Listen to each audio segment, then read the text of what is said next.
திண்டிவனம் தொகுதி வாழ் வாக்காளர் பொதுமக்களுக்கும் மதசார்பற்ற முற்போக்கு கூட்டணி கட்சிகளுக்கும் குறிப்பாக திராவிட முன்னேற்றக் கழகத்தை சார்ந்த தோழர்களுக்கும் இந்த நேரத்தில் விடுதலை சிறுத்தைகள் கட்சியின் சார்பில் எமது நன்றியை உரித்தாக்குகிறோம்.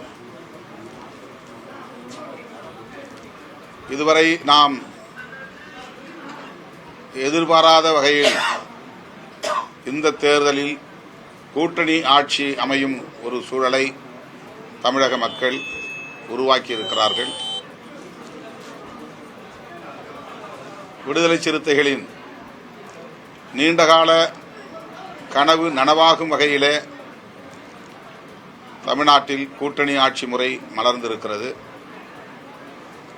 அந்த வகையில் தமிழக வாக்காளர் பொதுமக்களுக்கு இந்த நேரத்தில் நான் விடுதலை சிறுத்தைகள் கட்சியின் சார்பில் நன்றியை தெரிவித்துக் கொள்கிறேன். தவேக தனிப்பெரும் கட்சியாக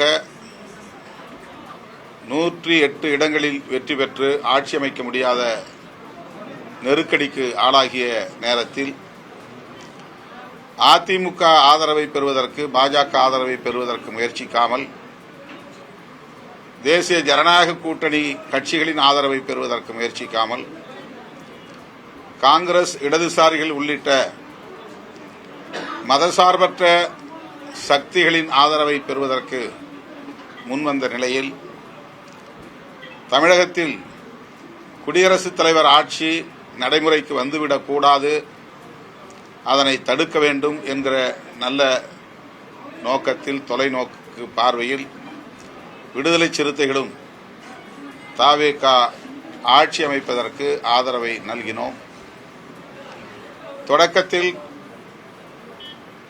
நிபந்தனையற்ற ஆதரவை வழங்கினோம் என்றாலும் கூட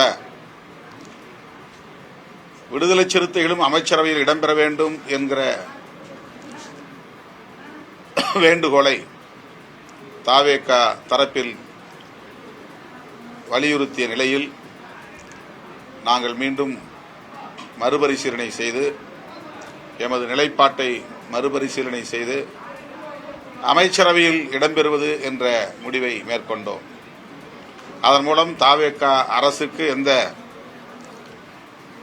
ஐயமும் அச்சமும் ஏற்படாது, ஒரு நிலையான அரசை தருவதற்கு விடுதலை சிறுத்தைகள் கட்சி உறுதியளிக்கிறது என்கிற வகையில்தான் அமைச்சரவையில் சேருவது என்கிற நிலைப்பாட்டை மேற்கொண்டோம். அதன்படி கட்சியின் முன்னணி பொறுப்பாளர்களில் ஒருவரும் மூத்த பொறுப்பாளர்களில் ஒருவருமான தம்பி வன்னியரசு அவர்கள் திண்டிவனம் தொகுதியின் சட்டமன்ற உறுப்பினராக வெற்றி பெற்ற நிலையில் அவர் இந்த அமைச்சரவையில் சமூக நீதித்துறை அமைச்சராக பொறுப்பேற்கும் வாய்ப்பு கிடைத்திருக்கிறது.